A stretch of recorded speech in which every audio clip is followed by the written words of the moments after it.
ये जानकर हैरानी हो सकती है कि इलेक्ट्रिक ट्रेन्स में ओवरहेड लाइन से इकट्ठा की हुई पावर पहिए के माध्यम से फ्लो होने के बाद पटरी की ग्राउंडिंग केबल में पहुंचती है।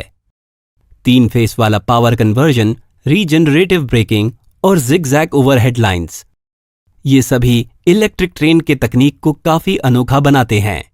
आइए सबसे सिंपल पॉसिबल डिजाइन से शुरू होने वाली इलेक्ट्रिक ट्रेन्स के पीछे के सभी इंजीनियरिंग रहस्यों को समझते हैं। इलेक्ट्रिक ट्रेन का सबसे सिंपल वर्जन यहां दिखाया गया है। यहां एक single sliding wire overhead line से इलेक्ट्रिक पावर इकट्ठा करती है। ये power single phase induction motor को दी जाती है।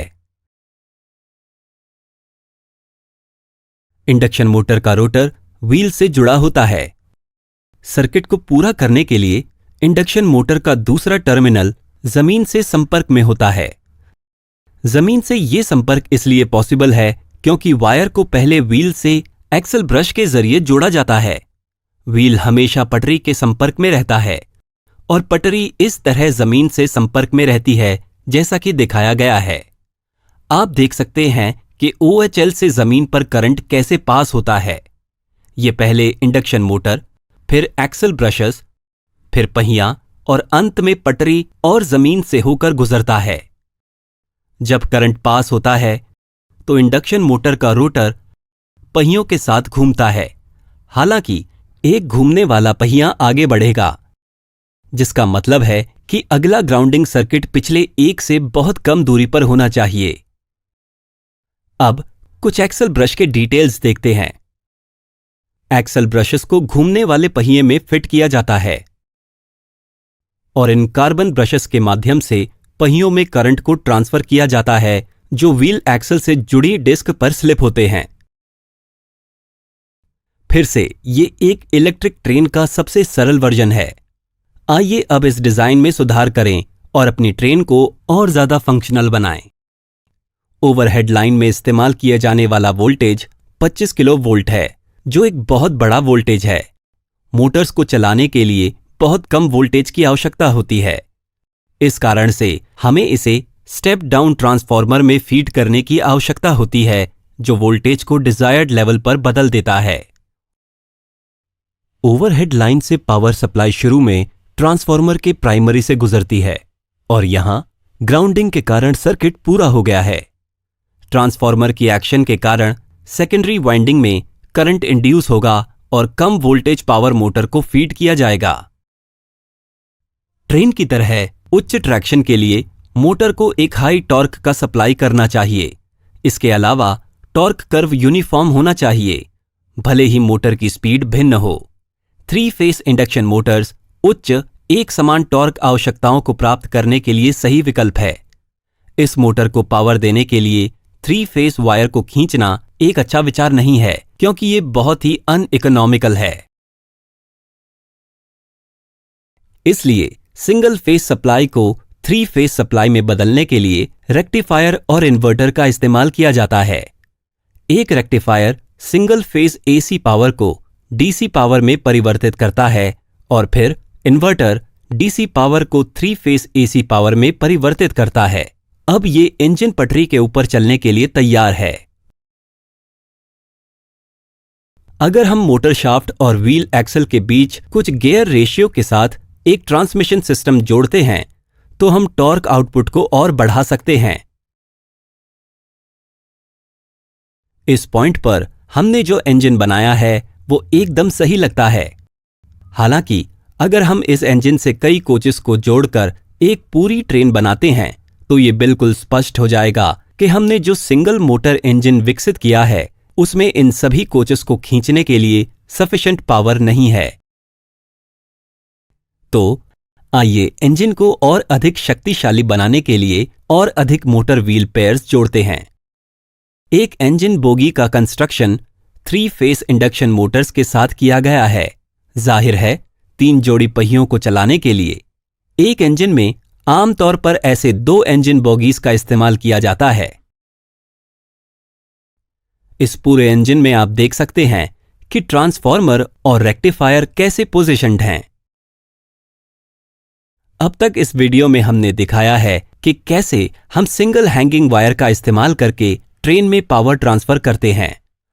हालांकि ये तरीका प्रैक्टिकल नहीं है। कभी कभी ट्रेन और ओवरहेड लाइन के बीच की दूरी को समान रखना संभव नहीं होता है, जिसका मतलब है कि उचित पावर कलेक्शन के लिए एक हाइट वेयरिंग मैकेनिज्म का इस्तेमाल किया जाना चाहिए। पैंटोग्राफ्स इस कार्य को पूरा करते हैं। एक आधुनिक पैंटोग्राफ इस तरह दिखता है। आप देख सकते हैं कि एक न्यूमैटिक सिस्टम के दबाव के आधार पर पैंटोग्राफ अपनी ऊंचाई को एडजस्ट कर सकता है।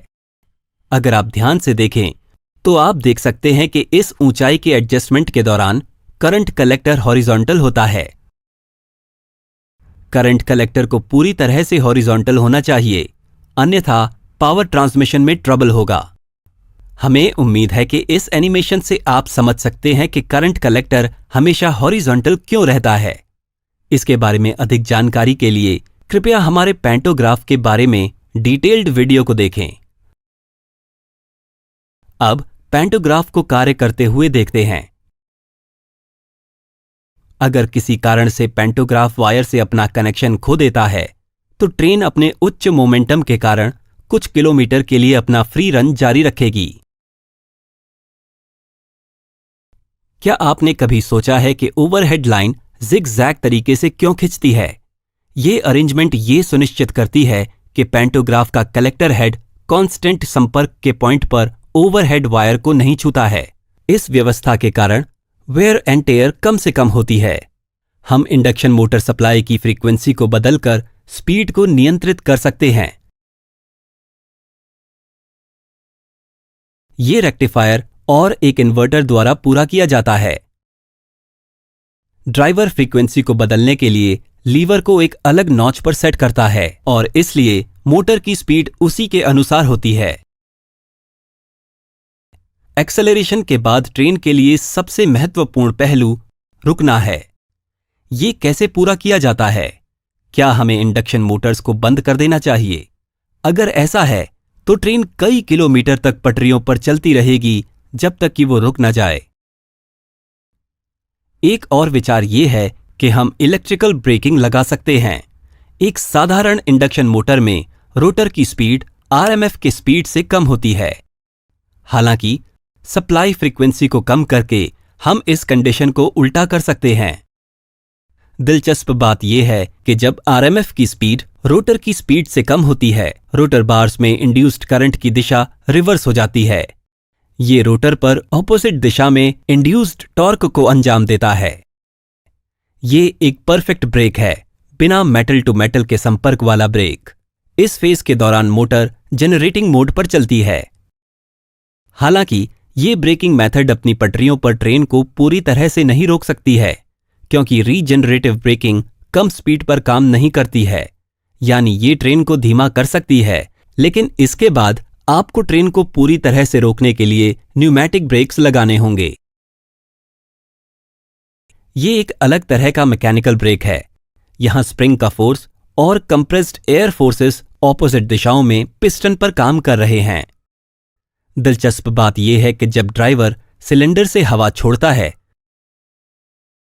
तो खींची हुई स्प्रिंग पिस्टन को पहिए की ओर खींचती है और ब्रेक लग जाती है। ये ब्रेक सिस्टम हवा के लीकेज या टूटे हुए कंप्रेसर को सुरक्षा प्रदान करता है। प्रेशर रिलीज होते ही ब्रेक अपने आप लग जाती है। हर एक व्हील पेयर के लिए हर एक कोच के नीचे न्यूमैटिक ब्रेकिंग सिस्टम लगाया गया है। अब देखते हैं कि प्रत्येक कोच को पावर सप्लाई कैसे की जाती है। प्रत्येक कोच की यूटिलिटीज के लिए पावर सप्लाई करने का एक तरीका सेल्फ जनरेशन है। कोच फ्रेम के नीचे एक ऑल्टरनेटर लगाया जाता है और ये कार्डन शाफ्ट द्वारा संचालित होता है, जो एक्सल पर लगे गियर बॉक्स द्वारा संचालित होता है। आउटपुट को सुधारा जाता है और 110 वोल्ट डीसी बैटरी चार्ज होती है, जिससे कोचेस को कंटिन्यूअस पावर की सप्लाई होती है। लेकिन सेल्फ जनरेटिंग मेथड कार्यक्षम नहीं है, क्योंकि ये बहुत फ्लक्चुएटिंग आउटपुट पावर का उत्पादन करती है। इसलिए कोचेस को पावर सप्लाई करने का सबसे आम तरीका है हेड ऑन जनरेशन। इस मेथड में लोकोमोटिव ट्रांसफार्मर में एक अतिरिक्त वाइंडिंग जोड़ी जाती है, जो सभी कोचेस को पावर सप्लाई करती है। वीडियो देखने के लिए धन्यवाद। फिर मिलते हैं।